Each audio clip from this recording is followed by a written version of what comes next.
Volvemos, estamos en Historias a Quemarropa, esta noche abordando un tema tabú, un tema que no ha sido discutido, no ha sido motivo de polémica o de análisis en nuestro contexto mediático, ni en los últimos años ni antes, pero un tema que sacudió los cimientos de la Iglesia Católica. Estamos con Pepe Ros dialogando sobre la pederastia, los casos, los hechos de pederastia en la Iglesia Católica.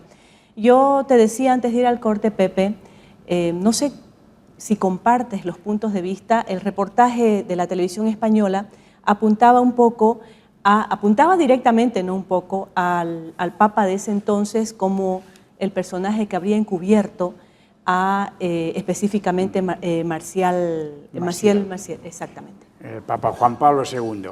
Bueno, el reportaje abarca varios aspectos, ¿no? Todos un poquito en contra de la imagen esa de Juan Pablo II, porque cuando nos muestra al Papa en Nicaragua, llamando la atención a Ernesto Cardenal, el gran ministro que era de Cultura, ministro sandinista él y de la Iglesia Católica, cuando muestra todos esos datos sí parece que todo es ver un poquito lo negativo, que tuvo muchas cosas negativas, también hubo cosas positivas, como es obvio en todo ser humano, pero sí, el Papa Juan Pablo II, él llegaba a la Iglesia después de una época en la que todo lo que fuera izquierda, lo que fuera acercamiento, un poquito socialismo, todo eso por su experiencia vivida en Polonia. Lo que fuera pueblo. Pueblo. Pero conste que cuando llegó a Bolivia se acercó bastante al pueblo. Es curioso, es un hombre que en eso es contradictorio, como que fue el hombre también de la comunicación, el Papa que inició más, ¿no? Por los medios, la comunicación de masas, pero al mismo tiempo, pues sí, no estaba tan cercano al campesino, al pueblo, sobre todo al pueblo enfocado revolucionariamente, con el cambio, con la renovación. Fue el hombre que puso tajantemente, por ejemplo, la prohibición para que los sacerdotes se pudieran casar. Han mencionado antes eso. Sí. Hasta Pablo VI, pues cuando un sacerdote pedía permiso para dejar la promesa del celibato y poder casarse, se aceptaba. Cuando llegó Juan Pablo II, con una mentalidad un poquito así de hay que poner orden aquí, pues él dijo no, esto no se permitirá, ¿no? Entonces, según qué actitudes sí fueron un poquito en contra, llámale tú dices, del pueblo, de la Iglesia luchadora, etcétera.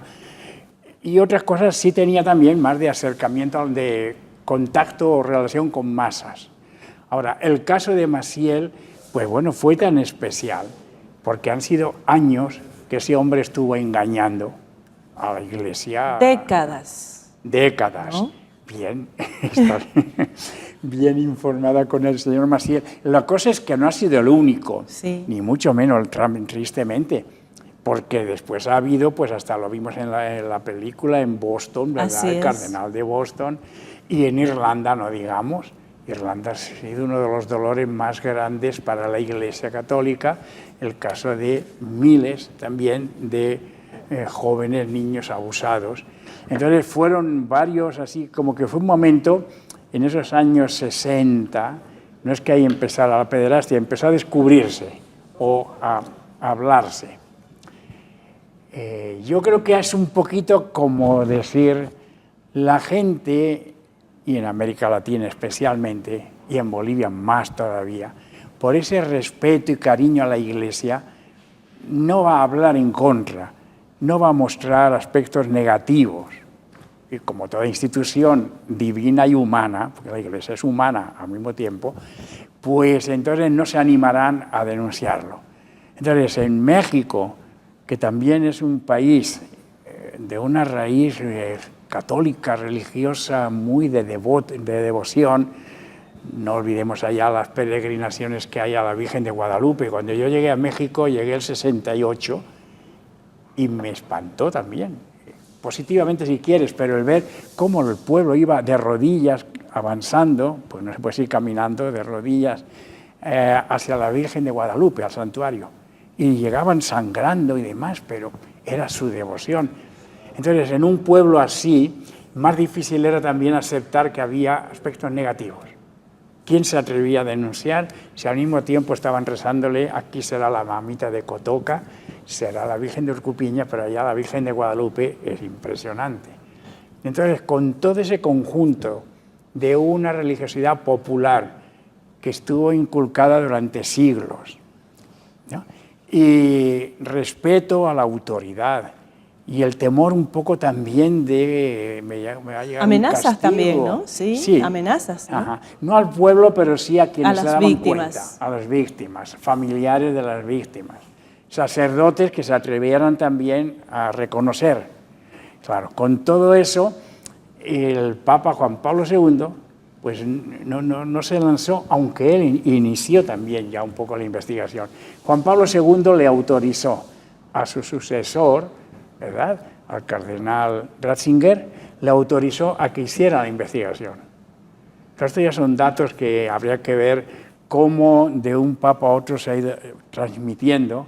Yo creo que Juan Pablo II ya se daba cuenta, veía que Ratzinger era un gran teólogo y tal, le autorizó a estudiar todo eso, a descubrir más datos, y Ratzinger, ya convertido también él en Papa Benedicto XVI, fue el primero que empezó abiertamente a denunciarlo. Y yo creo que también se asustó. No sabemos las razones por las que presentó su renuncia, tal vez una de ellas fue ver la dificultad que se le venía encima. Bueno, y le traspasó el papel, digamos, a Francisco. Pero yo diría hay que reconocer ambas cosas, que Juan Pablo II toleró muchos aspectos, pero como se daba cuenta también, le dijo a su ayudante, porque Ratzinger era el asesor del Papa, le dijo, vaya viendo qué pasa por acá. Y cuando ya lo vieron es cuando dijeron, frenemos, no podemos estar pensando ni en canonizar ni en nada, porque aquí hay algo muy raro. Y después ya llega la denuncia total, familias, gente que va presentando testimonios de esos abusos, y entre ellas se reconoce, se dice sí, el caso de este señor, y ese arrastra a otros, ¿no? Digamos, hay, por ejemplo, 9 años de investigación supuso para Irlanda. Durante 9 años ir viendo casos y casos que habrían, ¿no? Y se llega a ser unos documentos de 2.500 páginas con los nombres de las personas abusadas. Y hay sacerdotes condenados a más de 100 años en el caso de Irlanda, ¿no es cierto? En el caso de Irlanda es tremendo, sí, claro. Yo quisiera invitarte a ver una siguiente producción, es la continuidad en realidad de este informe que hacen los españoles, la televisión española hace algunos años atrás, un poquito para ayudarnos en el diálogo, ¿sí? Vamos.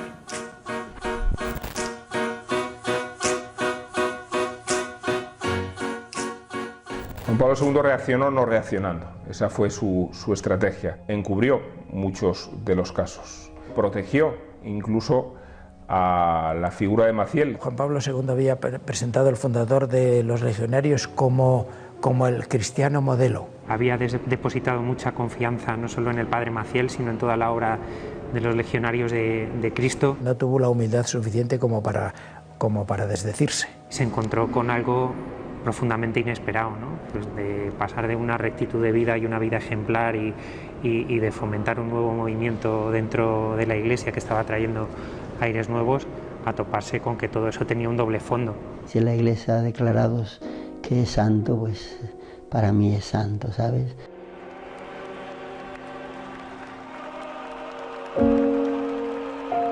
Yo quiero y respeto y obedezco a mis papas, a todos, pero unos me gustan más que otros. Esposado y camino del tribunal, o saliendo de él tras ser condenado a 10 años de cárcel por un abuso sexual a un menor. John Geoghegan mantiene su mirada serena, sin inmutarse. Fue sacerdote católico en Boston y abusó al menos de 130 niños. El caso de Boston es uno de los más graves en la historia de la Iglesia, sobre todo porque la jerarquía trató de tapar el escándalo. Primero, él, el cardenal de Boston nombrado por Juan Pablo II. Recibió denuncias sobre más de 70 sacerdotes, pero no hizo nada, solo los fue cambiando de parroquia.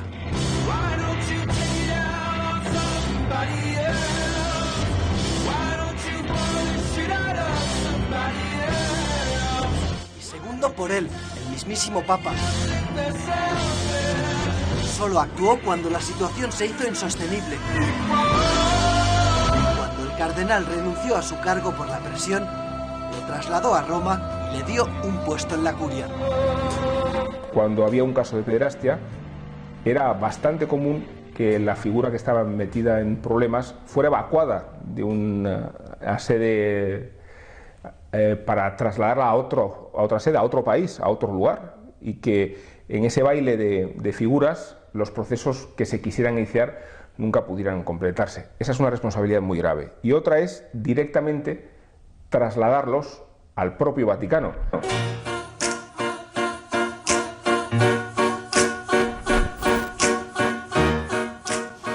Pepe, el tema de la protección ha sido un asunto recurrente.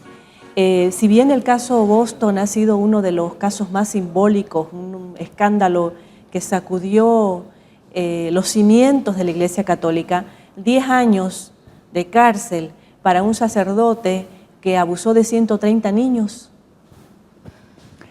Sí, el problema también puede ser ahí. Claro, la Iglesia Católica tiene su propio sistema de legislación, ¿verdad? El derecho canónico es quien establece también sanciones, penas, así. Y según los acuerdos, convenios que tenga con diferentes países, tratan de que también se respete eso. O sea, de que antes que un sacerdote, digamos, pase a la justicia ordinaria, será internamente analizado, juzgado, etcétera. Entre paréntesis, y que no me crucifiquen aquí con este cruz igual, algo así como con los periodistas. Al periodista que haga algo que parezca que es incorrecto o delito, no se le puede juzgar porque tiene para eso el tribunal de imprenta. Entonces valga también la aclaración. Un fuero especial. No es solo, exacto, no es solo la Iglesia Católica. Por lo menos la Iglesia Católica en el año 62 ya convocó un concilio para renovarse. Porque si allá hay que estar al mundo. El periodismo no quiere cambiar para nada, bueno, pero el tema ya sé que no es el periodismo aquí, pero es para decir que no es solamente el caso de la Iglesia en donde hay esos fueros especiales. Por tanto, se puede comprender, digo yo, tratar de entender de que desde la jerarquía católica el obispo, que es el responsable último en una diócesis, en una ciudad, en Santa Cruz, el arzobispo en cada lugar, que también por un aprecio a su gente, pues también traten de decir, nosotros lo juzgaremos, nosotros opinaremos. Ya es gravísimo, bueno, entonces lo llevaremos al tribunal, a la justicia ordinaria.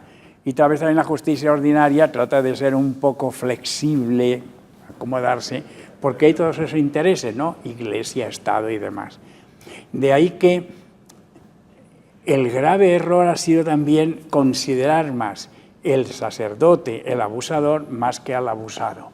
O sea que no se tomaba tan en cuenta el daño que se había hecho a esos niños, después ya jóvenes, ahora adultos, mayores como son, lo que significó eso en sus vidas, y más bien se tomaba en cuenta al sacerdote, a ver cómo lo protegemos, ¿no? Y por eso es que también cuando dices si 10 años es poco, ¿no? Cierto, algunos no les han condenado ni a 1 año, lo que han hecho, que también lo denunciaban ahí, era trasladarlo del lugar, ¿no? Está aquí en bueno, no diré Santa Cruz porque aquí no hay casos conocidos, pero está en una ciudad X, que se vaya a otro pueblo y a veces así se olvidan. Era un poquito esa protección hacia el abusador y no pensaba tanto el obispo o la jerarquía en el abusado, en qué pasa con esa persona psicológicamente, cómo se le ha dañado espiritualmente, porque esas personas deben de tener ya en sí mismo un aborrecimiento hacia la Iglesia y ojalá no sabes cómo ya actúen espiritualmente, ¿no? Pero eso es una realidad, que hubo más bien un miramiento, un favorecer al abusador y olvidar un poquito, dejar de lado al abusado. Y por eso que también decíamos en un momento anterior la dificultad de denunciar porque la persona afectada sentía que no le harían caso a él y que más bien lo podían estar mirando feo. juzgarlo mal. Yo creo que es un tema tan complicado, Gisela, como decías también antes, que normalmente no se ha tratado. Primero, yo creo que en Bolivia somos especiales. Aquí parece que todo es santidad y bendición y de todo, ¿no? No sé. Segundo, que aunque haya habido algunos casos, porque también hasta ¿no? Cuando uno hace un poquito un cálculo aleatorio, pues si hay tal porcentaje aquí o allá, alguno habrá por otro sitio. Aunque haya habido, aquí también la gente es más devota, más respetuosa, no sé, y no es fácil. Sabemos de 2 casos o 3 en Cochabamba, eso sí, y que ahí la Iglesia no los protegió. Ahí también hay que decir la verdad, porque es que el arzobispo de Cochabamba, Monseñor Tito Solari, fue el primero que dijo: esto se tiene que castigar y eso tiene que ir a la cárcel. Uno de los abusadores se escapó a Uruguay, 2 quedaron acá, están en la cárcel y creo que se ha aplicado bien la justicia, ¿verdad? Pero acá no se habla mucho y como...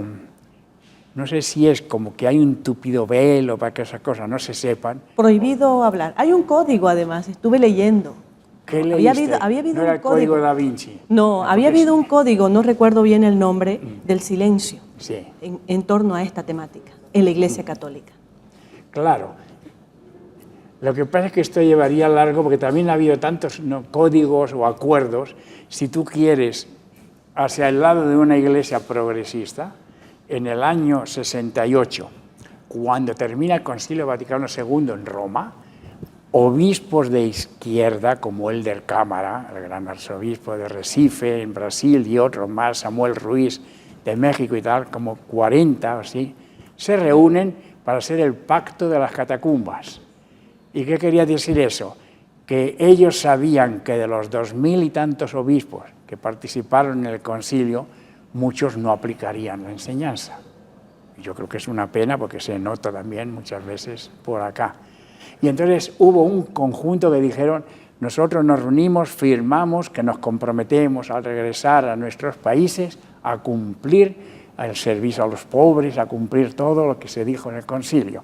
O sea, hubo un pacto a favor del pueblo. Igual también a veces ha habido algún otro pacto implícito o no, un código, como dices, de que de esto no se habla. Eso es cierto. Y también tengo documentos y se han salido en donde en conferencias en el seminario, pues un obispo que decía a los seminaristas, les recomendaba: de esto no hablen, ¿ya? Y si de esto les preguntan algo más, algún periodista, quien sea, no era aquí en Santa Cruz, ¿no? En Europa.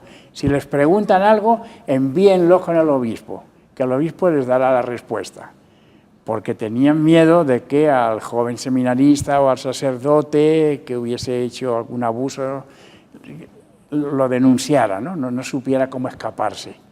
Y entonces se reservaba para los superiores, para decir ya que eso lo responda el de más arriba, de más jerarquía. Sí, era un intento de que no salga demasiado, Esperemos que con este programa tampoco nos salga demasiado, que no contribuyamos. Lo que yo creo que hay que contribuir a que la verdad siempre se conozca. Sí, y a que los temas, estas temáticas sean también socializadas con la población, ¿no? Vamos a hacer una pausa. A la vuelta, Pepe, el caso de Maciel Marcial es el caso simbólico. Sin embargo, vos mismo, recoge un poco tus palabras. Miles de niños fueron víctimas de este tipo de vejaciones. Por lo tanto, deben haber cientos o miles de Macieles, ¿no? A la vuelta seguimos dialogando sobre este tema.